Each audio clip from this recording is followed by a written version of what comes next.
Hi guys! Andito ulit tayo ngayon sa Short 3, 1566. Papakita ko na sa inyo yung natapos nating furnishing. So, samahan niyo ko lang. Pasok kayo. So, ayan. Makikita nyo dito sa kitchen, nilagyan natin siya ng mosaic tiles. Pwede kayong mamili ng color na gusto nyo, pero kasi kay sir, ang motif niya is gray, black, white. Ayan. Andito yung kanyang refrigerator, 2-door, Fuji Denso, and then Eureka na microwave. So, ito yung kanyang bathroom. So, ayan yung Sharp na pili niya na washing machine. Automatic na yan, guys. Ayan, papakita ko sa inyo. Ayan, i-open nyo na lang. Kami na yung magbubuo nito. Naka-assemble na yan. So, lalagyan nyo na lang yan ng damit. Tapos, meron siyang pina-add sa akin na bidet. This is stainless. So, ayan, may angle bulb na din yung kasama. Tapos ito, nagpalagay din si sir sa akin ng shower enclosure, tempered glass type na yan. So, ayan. Tapos, ang shower heater, multi-point yung head shower, tsaka yung telephone shower na yung mayroong hot water. Since maliit nga yung space ng condo, so minamaximize natin yung spaces para magmukha naman siyang malaking tignan. So, para mas maganda and medyo eleganteng tignan, nilagyan natin siya ng French mirror. Ayan. Tapos ito, yung dining niya guys, maganda yung dining ni sir kasi matibay ito. Marble and then bakal na siya. Makikita nyo guys, ayan o, bakal yan. Tsaka ito, pansin nyo, bakal din yan. Ito yung kanyang upuan, ganyan yung style. Ang motif kasi ni sir is gray. So, as much as possible, pinapatayin lang natin siya sa ibang corner ng mga appliances and furnitures. And then, yung chandelier niya, ito, simple lang yung pinili natin para hindi na masyadong magmukhang OA na yun. So, papakita ko sa inyo yung chandelier niya, tricolor na rin yan. So, tatlong kulay yan. This one is mid. This one is white. And this one is yellow. So, mas maganda yung lightning ng mid. For me. Kasi hindi siya masyadong bright. Hindi siya masyadong dim. So, yan. Mas maganda yung color niyan. And then, eto, fire extinguisher. Number 1 yan sa condominium. Kung meron kayong condo dito sa Shore Residences sa Pasay. Requirement yan ng ating condominium. So, ito, pag nag-avail kayo sa akin ng package, kasama na yan. I-free ko yung fire extinguisher. Sa living area, ito yung sofa bed na advisable kasi kasya siya dito. Pansinin nyo, kasi this one is 1 bedroom. So, halos kasya lang siya dito sa partition ng 1 bedroom. So, kung medyo malaki kasi yung ilalagay yung sofa and sofa bed, hindi siya advisable kasi hindi na makakadaan doon sa may balcony. And dito, may harang. So, masikip na. So, papakita ko sa inyo guys kung paano gawin tong sofa bed. Ayan.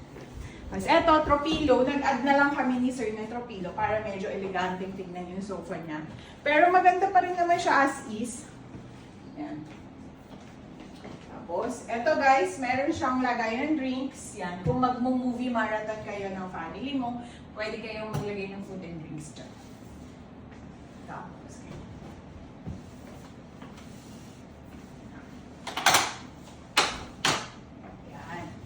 ganyan siya guys, pag ginawa niyo siyang sofa bed. So, pwede niyo siya, so, pwedeng makatulog dito up to 2 packs. Tapos, ito, detachable. So, pwede niyo siyang gawing unan. Yan. O, diba? Na-maximize yung space. Kasi nga, maliit yung 1 bedroom dito sa Shore Residences. So, kailangan mo talaga i-maximize lahat ng gamit. So, babalik naman natin, ganito lang. Yan. Yan. Ganun lang. Tapos yung TV ni sir, 32-inch yan. Hindi advisable maglagay ng masyadong malaki kasi nga malapit masyado. Look, ito yung agwat lang niya. Parang isang di pa lang ng konti. Kaya masyadong nakakaduling kung malaking TV. Smart TV na to, may YouTube na. Sharp, 32-inch. Tapos yan, naglagay rin ulit tayo ng chandelier dito. Tapos, nag-request lang sa akin si sir na yung TV bracket niya is swing, nag-swing. Gusto niya kasi para makanood din yung mga nasa dining na kumakain. Pwede mo siyang iganyan. So, nasuswing siya up to doon pa. Yan. Yan. Nakita nyo? Yan. Tapos, babalik mo lang siya. Pag ayaw nyo na iswing siya. Ganyan lang. Dahan-dahan lang kasi. Yan. Pero safe yan. Okay? Tapos, dito naman tayo sa room. Anyway pala, yung pinili ni sir na aircon is multi-split. So, isang aircon dito sa living area, which is Colleen. Highly recommended. And then, another aircon. Ang tawag namin dyan is multi-split. So, ang advisable sa mga merong one bedroom is multi-split, Colleen or Samsung. Yan. Okay yung mga brand na yan.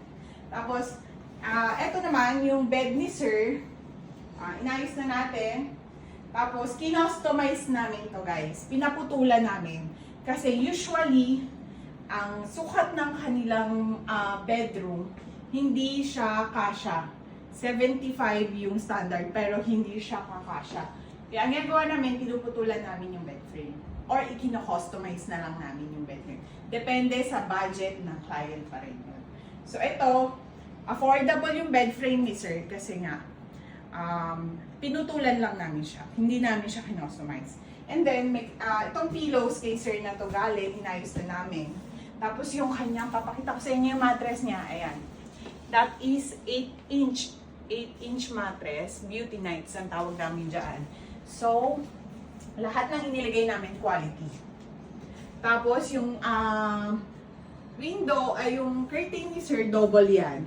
Gusto niya daw as much as possible, meron pa rin sunlight. And pag sa room, medyo madidim pa rin. So, naglagay kami ng blackout curtain na white. And then may sheer.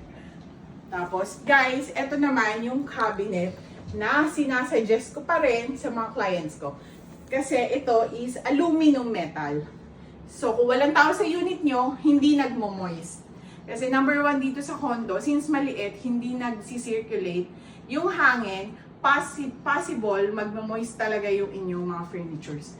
So, eto, papakita ko sa inyo, ganyan yung itsura niya. Ayan. Ayan, namili na si sir, pero ayan, meron pa siyang extra na comforters.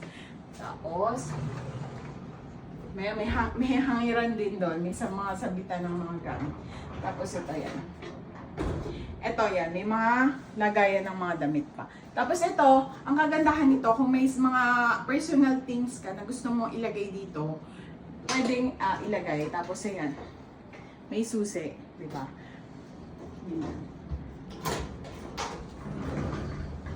Yan.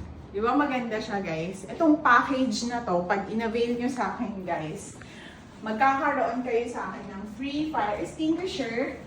And then, yung service pa namin na as property manager, pwede nyo pa i-avail. Kasi kami rin mismo yung nag-handle ng mga units namin. May mga tao na nagko-collect payments, and then may mga naglilinis for you. Etong unit na to, ipapa-Airbnb to na sir. So, tutulungan ko rin siya kung paano makakuha ng clients doon. So, etong unit na to, ang tawag ko dito is minimalist pero social. Kasi nga, hindi masyadong maraming gamit, pero maganda siya. Para pag may guest na susunod, mabilis lang siyang linisin. Yun yung maganda sa mga ibang unit na hindi masyadong marami yung gamit na lilinisin. Para pag na next guest, kasi kung sunod-sunod yung booking mo, ang hirap maglinis. Lalo na kung maraming mga, alam mo yung mga gamit. Ito, maganda na itong unit na to. So, kung meron kayong mga question, i-message nyo lang kami sa Facebook page, Basic Furnishing by Angel. So, don't forget to share this video, like, and subscribe, okay? Bye!